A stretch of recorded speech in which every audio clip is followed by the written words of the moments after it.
Amalia has always been one of my favourite performers to watch.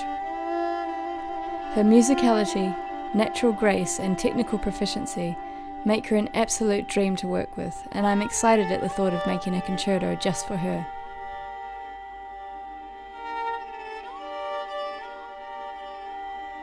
I first met Claire in 2006 when she was composer in residence with the New Zealand National Youth Orchestra, and I was leading for her piece Trains of Thinking.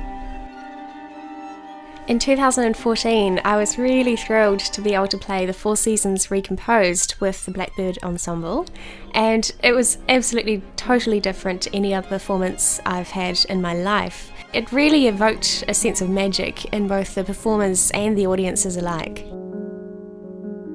The concept for Stark came from wanting to evoke a specific kind of New Zealand feel for the work, and also something that was uniquely feminine, strong and yet graceful at the same time, something that reflects Amalia herself.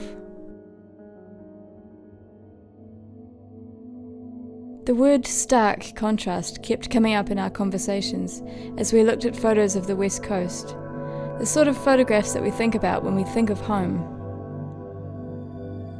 Then I remembered about Frida Stark, the New Zealand historical figure who was a dancer in the civics heydays. She created quite a stir dancing for the American troops in Auckland in World War II.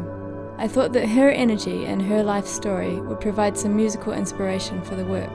She was called the Fever of the Fleet and often performed painted head to foot in gold body paint.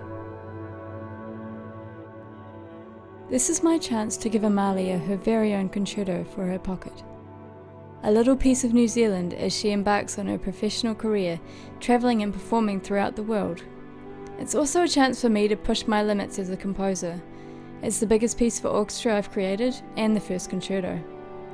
I'm extremely excited to see it come to fruition, and I'm really grateful to Orchestra Wellington for believing in me. I've been a fan of Claire's for at least 10 years now. I think the first piece of hers that I was able to perform was a work she wrote when she was in university, and we premiered it in Wellington with the Wellington Youth Orchestra. I also did a few of her works with the Auckland Philharmonia, so she's been on my radar for quite some time.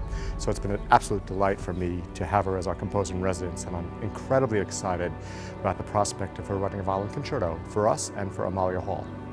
One of the points that makes this premiere doubly exciting for me is the fact that our soloist is Amalia Hall, who is without question one of New Zealand's very finest young classical soloists. We're asking for your support for this exciting new concerto. You can help us and make this become a reality by donating towards some of the commissioning costs. You'll be the first to know news and follow the journey of its creation. We can even perform a private sneak preview for you before its premiere. We hope that you'll get behind us in supporting this exciting project with Orchestra Wellington.